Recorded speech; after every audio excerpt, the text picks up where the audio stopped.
We bring you the latest updates from the Pna Newsroom.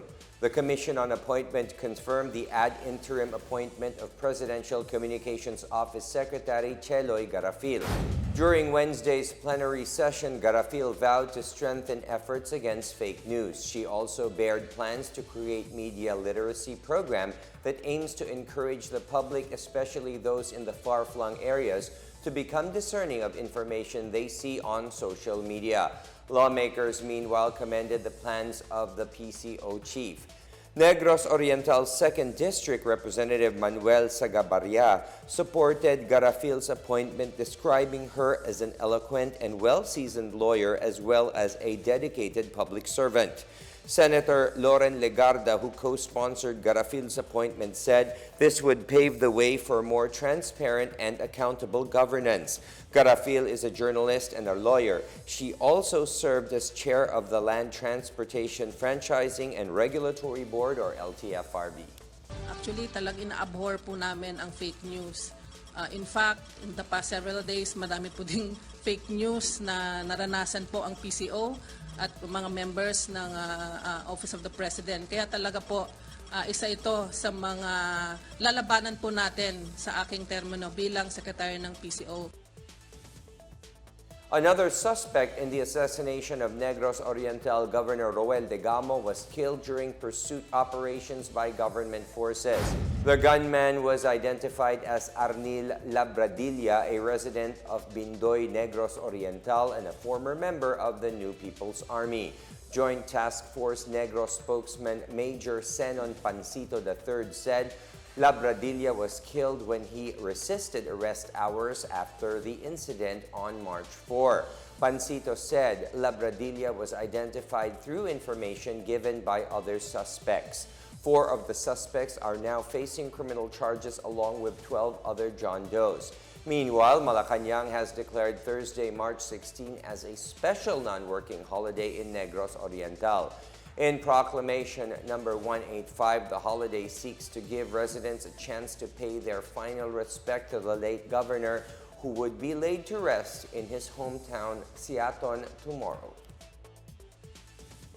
The National Disaster Risk Reduction and Management Council assured Oriental Mindoro provincial officials that the national government will implement integrated interventions in the province to mitigate the effects of the oil spill. This following a coordination meeting today by officials and representatives from NDRRMC member agencies and local government units. The meeting centered on improving government capabilities for oil spill management and containment, as well as the early recovery interventions carried out by the agencies for affected communities. To date, the oil spill has affected a total of nearly 31,500 families in Mimaropa and Western Visayas, as well as the livelihoods of over 13,000 farmers and fishermen.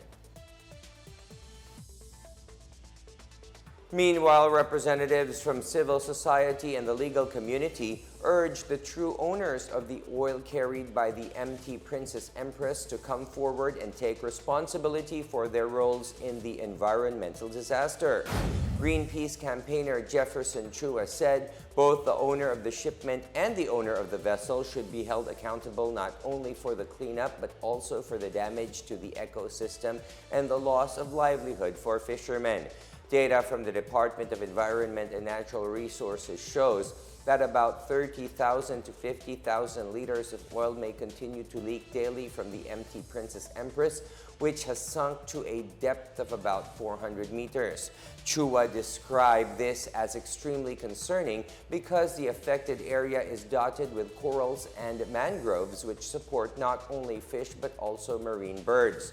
He said Greenpeace will support affected communities if they decide to file a class action lawsuit against those responsible for the oil spill. Likewise, lawyer and environmental advocate Ernesto Tabuhara III said the cargo owner and ship owner share joint and solidary liability for the damage. He stated that even if the ship sinking was unintentional, the parties responsible for the oil spill could be held liable for gross negligence.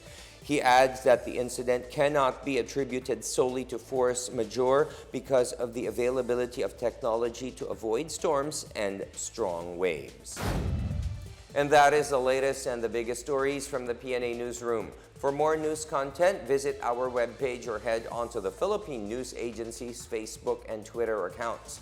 We are also shown on the FB page of the Presidential Communications Office. I am William Theo. We tell stories that inspire change. Good night, everyone.